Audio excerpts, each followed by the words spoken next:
Balita po muli dito sa atin, maagang nag-abang ang mga fans sa taunang parada ng mga bituin bago ang opisyal na pagsisimula ng Metro Manila Film Festival.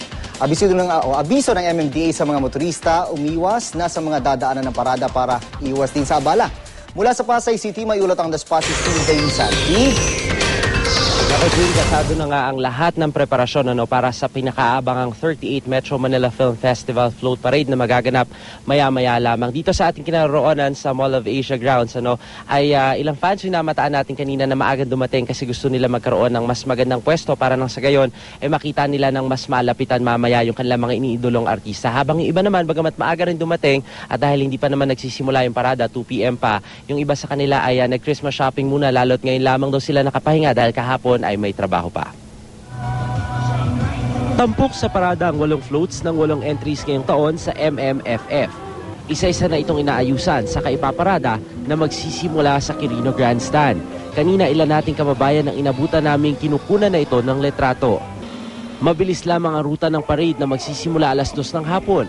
Mula Quirino Grandstand sa Maynila, kakaliwa sa TM Calao, kanan sa Rojas Boulevard, kanan sa Buendia Avenue, kaliwa sa Macapagal Avenue, kanan sa Seaside Boulevard, kaliwa sa Jokno Boulevard, kanan sa Harbor Drive at drop-off point sa Block 21 sa SM Mall of Asia grounds. Kaya inaabisuhan ng MMDA mga daraan sa mga naturang kalsada na iwasan na muna ito para di maabala. Maaari raw silang mag-EDSA sa Taft Avenue hanggang alas 7 lang naman daw ang road closure.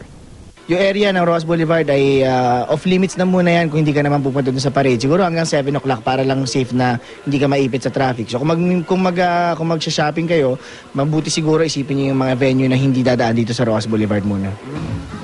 Inaasang aabot sa mahigit 30,000 katawan daragsa para manood ng parada. Kaya bukod sa mga tauhan ng MMDA, naka-alerto rin ang Manila Police District. Pinakikiusapan ng fans na huwag na dumugin o magtangkapang lapitan ng float para maging maayos ang takbo ng parada. Ang pakiusap lang po natin, wag po nilang sugurin yung mga floats dahil po nangyayari nga minsan ay tumitigil yung parada dahil may mga nakaharang dun sa parade natin na pwede naman sila manood from the side. Sumunod lang sa patakaran. Kung sinabing wag lalagpas sa linya, wag lumagpas sa linya. Dito sa MOA grounds, habang inaantabayanan ng pagdating ng mga float, may mga guest performers at artists din. Nakaset up na nga ang stage.